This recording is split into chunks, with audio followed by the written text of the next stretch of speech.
إن الحمد لله نحمده ونستعينه ونستغفره ونعوذ بالله من شرور أنفسنا ومن سيئات أعمالنا من يهده الله فلا مضل له ومن يضلل فلا هادي له وأشهد أن لا إله إلا الله وحده لا شريك له وأشهد أن محمدا عبده ورسوله أما بعد فإن خير الحديث كتاب الله وخير الهدي هدي محمد صلى الله عليه وسلم وشر الأمور محدثاتها وكل محدثة بدعة وكل بدعة ضلالة وكل ضلالة في النار. أعوذ بالله من الشيطان الرجيم. بسم الله الرحمن الرحيم.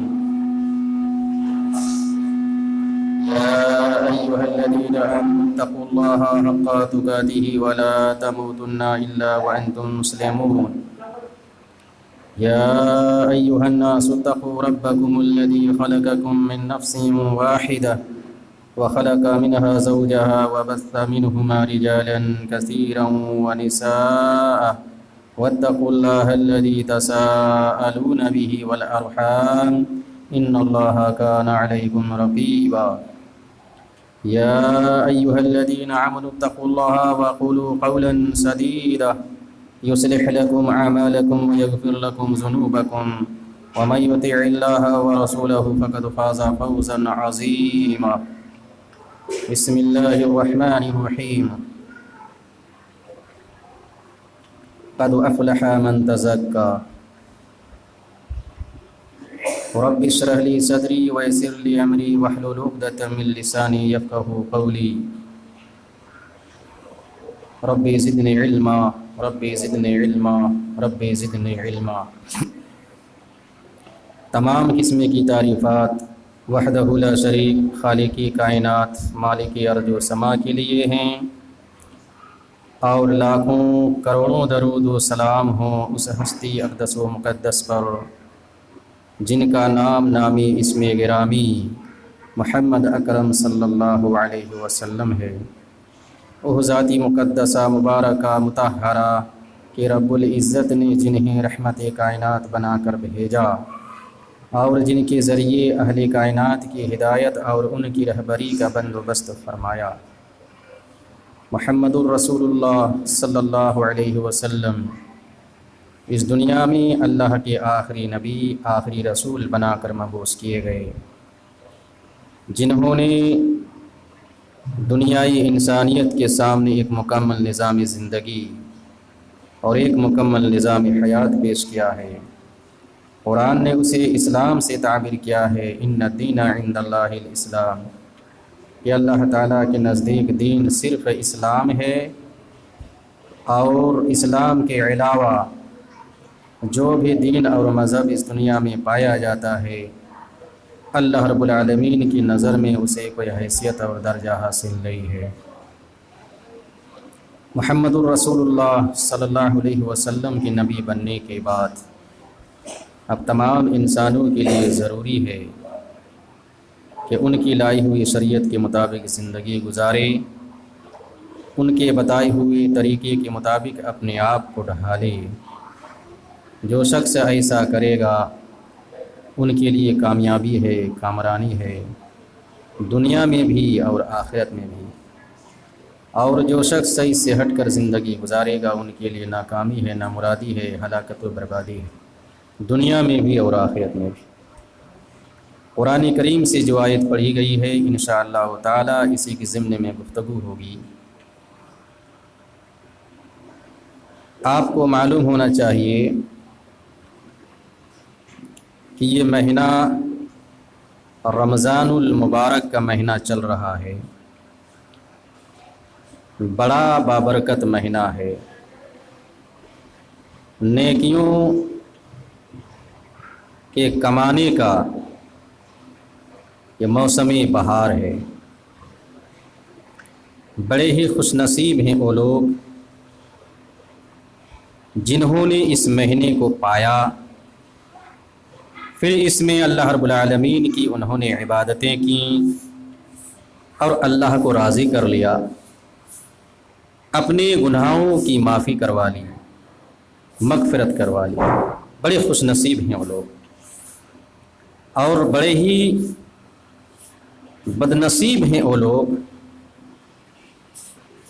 جنہوں نے اس مہینے کو پایا اور پھر اللہ رب العالمین کو راضی نہ کرا سکا، اپنے گناہوں کی مغفرت نہ کروا سکا۔ یہ بڑے ہی بد نصیب۔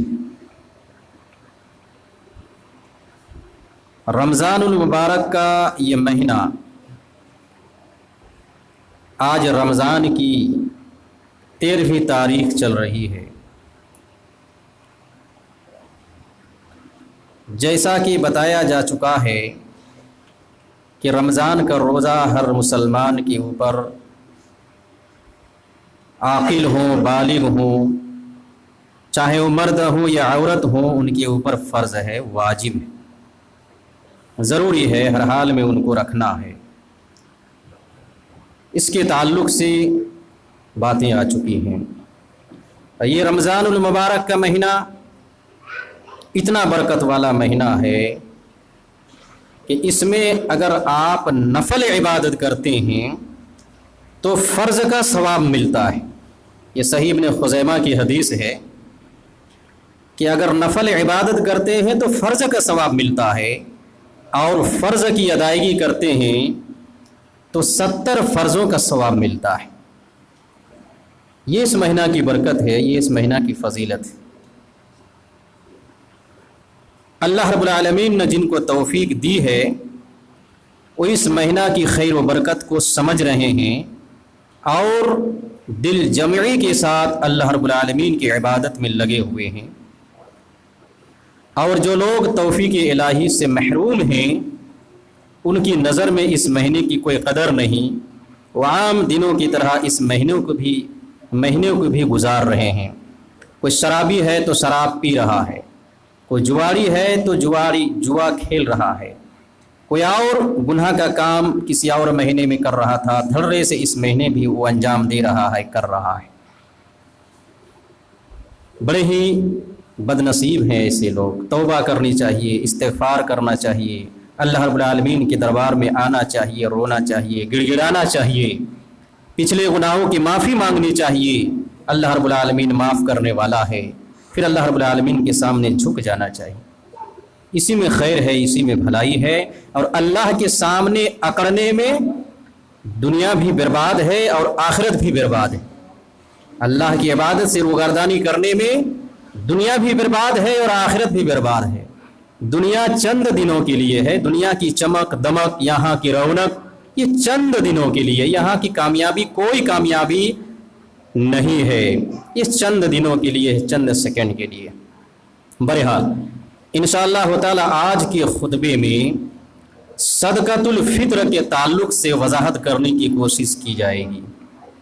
جس طرح رمضان کے یہ روزے فرض ہیں، اسی طرح سے صدقۃ الفطر بھی یہ فرض ہیں۔ اس کی وضاحت انشاءاللہ تعالی آپ کے سامنے کرنے کی کوشش کی جائے گی۔ صدقۃ الفطر سن 2 ہجری میں رمضان کے مہینے میں عید سے 2 دن قبل یہ فرض ہوا ہے۔ رمضان کے مہینے میں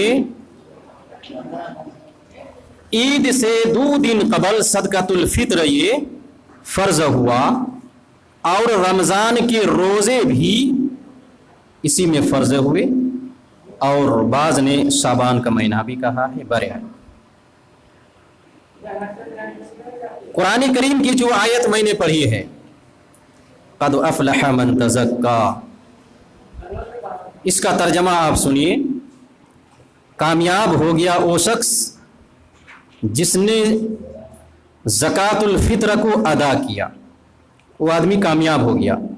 یہ اس کا ترجمہ ہے، قد افلح من تزکا، جس نے زکوٰۃ الفطر کو ادا کیا وہ کامیاب ہو گیا۔ اکثر مفسرین نے قرآن کریم کی اس آیت کو محمول کیا ہے کہ یہ آیت کریمہ صدقہ فطر کے وجوب پر دلالت کرتی ہے اور اس کے بارے میں نازل ہوئی ہے، صدقۃ الفطر کے بارے میں۔ تو کامیاب ہے وہ شخص جنہوں نے صدقہ فطر کو ادا کیا، نکالا۔ اس لیے میں نے کہا کہ صدقۃ الفطر یہ واجب ہے، سنت نہیں ہے۔ جس طرح رمضان کے روزے فرض ہیں، واجب ہیں، 24 گھنٹے میں 5 وقت نماز یہ فرض ہے، واجب ہے، جن کے پاس مال ہو جائے زکوٰۃ واجب ہے، اور زیادہ مال ہو جائے کہ خانہ کعبہ تک پہنچ سکتا ہے تو حج واجب ہے، اسی طرح سے صدقۃ الفطر بھی واجب ہے۔ زکوٰۃ واجب ہونے کے لیے اللہ رب العالمین نے شریعت اسلامیہ نے نصاب رکھا ہے کہ 7.5 تولہ سونا ہو جائے، 52.5 تولہ چاندی ہو جائے تو زکوٰۃ واجب ہے، پھر اس پر سال گزر جائے تب جا کر زکوٰۃ واجب ہے۔ یا اسی طرح سے پیسے اتنے جمع ہوں، سال گزر جائیں کہ اتنے سے آپ 52.5 تولہ چاندی خرید سکتے ہیں تو زکوٰۃ واجب ہے۔ تو اس کا ایک نصاب متعین ہے، اگر اتنا مال نہیں ہے تو پھر آپ کے اوپر زکوٰۃ واجب نہیں ہے۔ لیکن صدقۃ الفطر یہ کوئی نصاب اپنے اندر نہیں رکھتا ہے، اس کا کوئی نصاب نہیں ہے، یہ ہر مسلمان مرد عورت چھوٹے بڑے غلام آزاد سب پر واجب ہے، سب کو ادا کرنا ہے اپنی طرف سے، یا گھر کا مالک اپنے گھر کے افراد کی طرف سے ادا کرے گا، لیکن ہر ایک کی طرف سے یہ ادا کرنا ضروری ہے جو مسلمان ہے۔ چنانچہ حضرت عبداللہ ابن عمر رضی اللہ تعالی عنہ روایت کرتے ہیں، بخاری مسلم کی حدیث سے فرماتے ہیں، فرض رسول اللہ صلی اللہ علیہ وسلم زکاۃ الفطر صاعا من طعام، صاعا من تمر او صاعا من شعير على العبد والحر والذكر والانثى والصغير والكبير من المسلمين وامر بها ان تؤدى قبل خروج الناس الى الصلاة۔ یہ اللہ کے رسول صلی اللہ علیہ وسلم نے بیان فرمایا کہ صدقۃ الفطر کو اللہ رب العالمین نے واجب کیا ہے، فرضا رسول اللہ صلی اللہ علیہ وسلم نے صدقۃ الفطر کو واجب قرار دیا ہے۔ 1 سا کھجور میں سے ہو یا جو میں سے ہو، کن کے اوپر واجب قرار دیا ہے؟ چاہے وہ غلام ہو، چاہے وہ آزاد ہو، چاہے وہ مرد ہو، چاہے وہ عورت ہو، چاہے وہ چھوٹا ہو، چاہے وہ بڑا ہو، شرط یہ ہے کہ وہ مسلمان ہو۔ مسلمانوں کے اوپر یہ صدقۃ الفطر واجب ہے، چاہے چھوٹے ہوں چاہے بڑے ہوں، مرد ہوں یا عورت ہوں، غلام ہو یا آزاد ہو، ہر ایک کے اوپر یہ واجب ہے، نکالنا ہے۔ یہ شریعت اسلامیہ نے بتلایا ہے۔ کتنا نکالنا ہے؟